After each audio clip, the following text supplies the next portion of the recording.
اور اس کے بعد اس لشکر نے خیموں کو آگ لگا دی. یہاں نقطہ سمجھ لیجئے آگ کیوں لگائی. انہیں معلوم تھا ہمارے خلاف ڈاکومنٹری پروف موجود ہیں وہاں پر, وہ ہمارے خطوط کے تھیلے وہاں موجود ہیں, اگر وہ باقی رہ گئے تو ہماری شامت آ جائے گی, ہمیں کون بچائے گا. ورنہ ظاہر بات ہے کہ اگر تو وہ دشمنی کے انداز میں بات ہوتی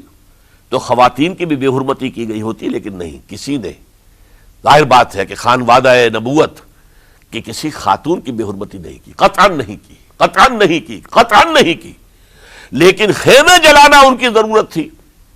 تاکہ وہ ریکارڈ جو ہے ان کا وہ تلف ہو جائے,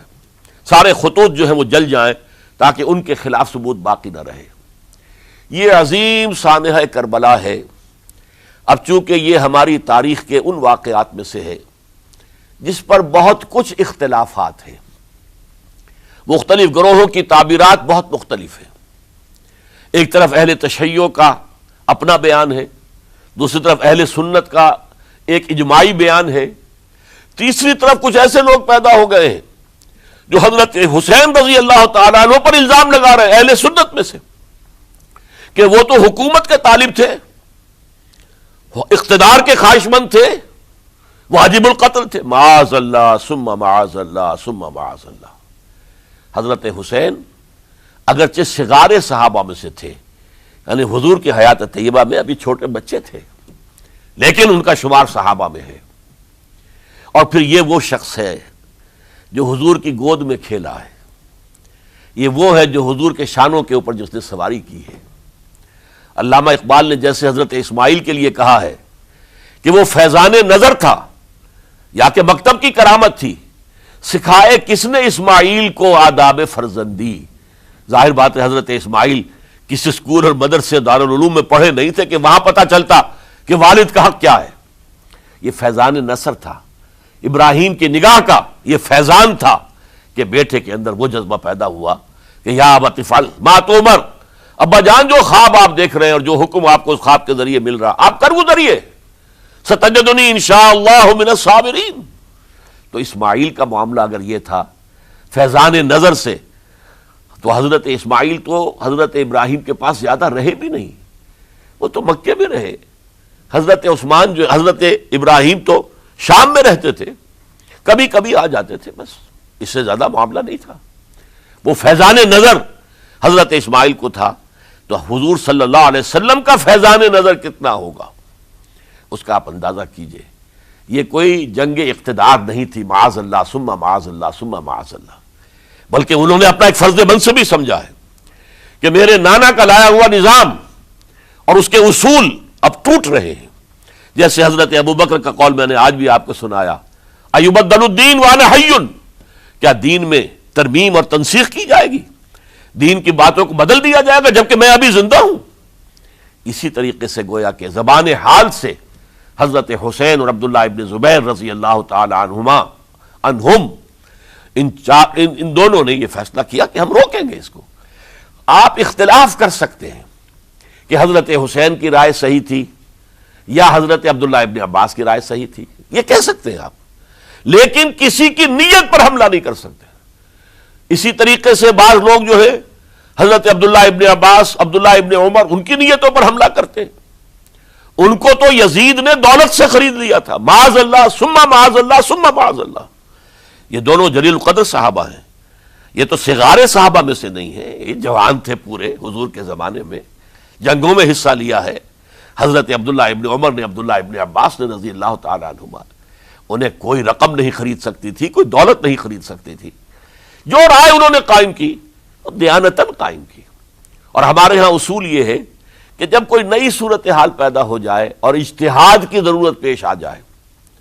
اور پوری کوشش کر کے مجتہد اجتہاد کر رہا ہے, تو اگر اسے غلطی بھی ہو جائے, مجتہد مخطی خطا کار, اس کو بھی اکیرا ثواب ملتا ہے. اور مجتہد مصیب وہ مجتہد کے جس کی رائے صحیح, جس کا فیصلہ صحیح, اسے دوہرا ثواب ملتا ہے.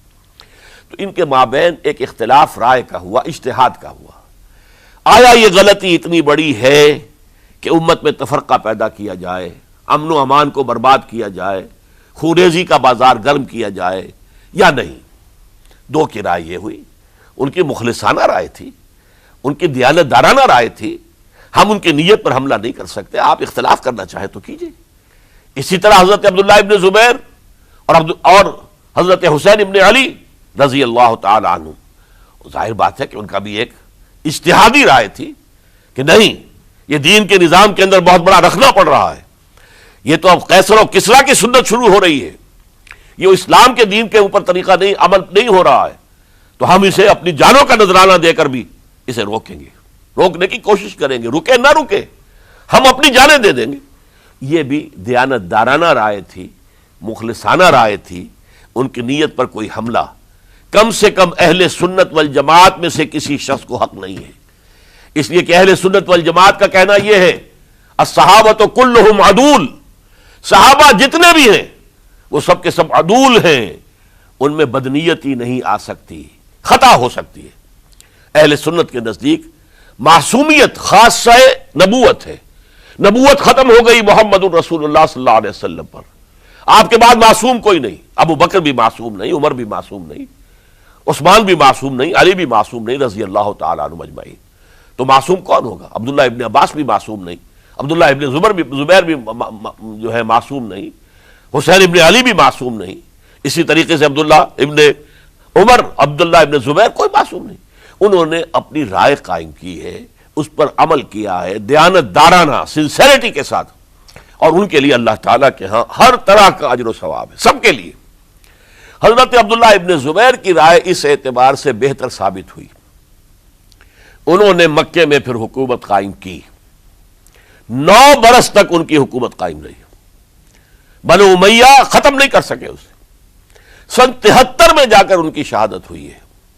اور ایک مرحلہ تو وہ بھی آیا تھا کہ شام اور مصر کی دونوں صوبے جو ہیں وہ بھی ان کے تحت آ گئے تھے۔ تو واقعہ یہ ہے کہ اگرچہ حضور نے ہمیں منع کیا ہے کہ کبھی یہ نہ کہا کرو کہ ایسا ہوتا تو ایسا ہو جاتا، نہیں، جو ہوا اللہ کی مرضی سے ہوا، اللہ کے اذن سے ہوا۔ حدیث کے الفاظ ہیں ان کلمۃ اللہ تفتح عمل الشیطان، یہ جو لو کاش یہ ہو جاتا، کاش یوں ہو جاتا تو بڑے اچھے نتیجے نکلتے، یہاں سے شیطان کا عمل شروع ہو جاتا ہے۔ ورنہ واقعہ یہ ہے کہ دل سے یہ بات نکلتی ہے، اگر حضرت حسین اور عبداللہ ابن زبیر یکجا ہو جاتے اور مکے کو اپنا مرکز بنا کر جو عظیم مقصد انہوں نے اپنے سامنے رکھا تھا کہ یہ جو روایت غلط آ رہی ہے اسلام کے دینی سیاسی نظام کے اندر، اس کو ہم روکیں گے، تو اللہ تعالیٰ انہیں کامیابی عطا فرما دیتا۔ لیکن یہ پھر ہم کہیں گے ما شاء اللہ کان وما لم یشاء لم یکن، جو اللہ نے چاہا وہ ہوا، اور جو اللہ نے نہیں چاہا وہ نہیں ہوا۔ حضرت حسین کو وہ عظیم شہادت اللہ نے دینی تھی، وہ اونچا مقام عطا کرنا تھا، اور پھر ان کی عظیمت، ان کا صبر، ان کا ثبات، ان کا استقلال، معلوم ہوا کہ اللہ تعالیٰ نے انسانوں کے اندر کتنی کچھ طاقت رکھی ہوئی ہے اور کتنی کچھ صلاحیتیں اللہ نے ودیعت کی ہیں، وہ جس طرح ڈٹے رہے، کھڑے رہے۔ واقعہ یہ ہے کہ وہ بھی نوع انسانی کے لیے ہمیشہ کے لیے ایک سبق ہے، اور وہ سبق یہ ہے کہ آپ حق، جو بھی آپ حق سمجھیں اس حق کے اوپر ڈٹ کر کھڑے ہو جائیں، اور اس میں پرواہ نہ کیجئے کہ آپ کی نفری کم ہے یا آپ کے ساتھ تعداد زیادہ، کوئی خیال نہ کیجئے، اس کے فکر نہ کیجئے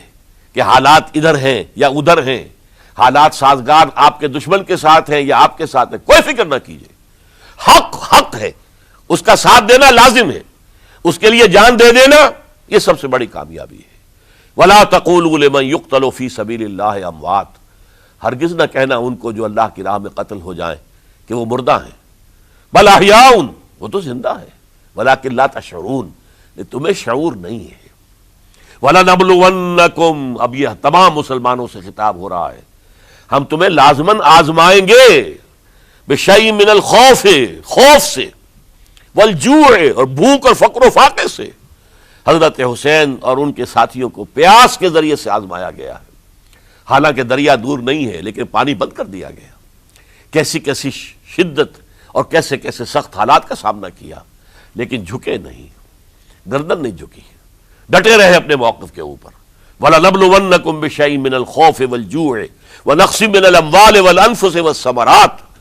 اور ہم تمہیں جانی اور مالی نقصانات کے ذریعے سے آزمائیں گے۔ وبشر الصابرین، اور اے نبی بشارت دے دیجئے صبر کرنے والوں کو، الذین اذا اصابتهم مصیبت، وہ کہ جن کو اگر کوئی مصیبت آئے ان پر نازل ہو جائے، قالوا تو وہ کہیں گے انا للہ و انا الیہ راجعون، ہم اللہ ہی کے ہیں، اللہ ہی کی طرف ہمیں لوٹ جانا ہے۔ اولئک علیہم صلوات من ربہم ورحمہ، یہ ہیں وہ جن پر ان کے رب کی طرف سے صلوات ہیں، درود ہے اور رحمت ہے، واولئک هم المہتدون، اور یہی ہدایت یافتہ ہیں۔ اللہم ربنا اجعلنا منہم، اللہم ربنا اجعلنا منہم، میرے اور آپ کے لیے سبق یہ ہے، صرف حضرت حسین کا کوئی دن منا لینا یہ نہیں، ٹھیک ہے یاد تازہ کیجئے، بہت اچھی بات ہے، لیکن اس کا نتیجہ یہ نکلنا چاہیے کہ اگر حضرت حسین نے اپنی ہی نہیں، اپنے خاندان کی، اپنے اعزاء و اقربا کی، اپنے ساتھیوں کی جانوں کی قربانی پیش کر دی حق کے لیے، تو ہمیں بھی فیصلہ اور سبق یہ لینا چاہیے کہ ہمیں حق کا ساتھ دینا ہے، ہر سے بعد چاہے اس کے نتائج کچھ بھی نکلے۔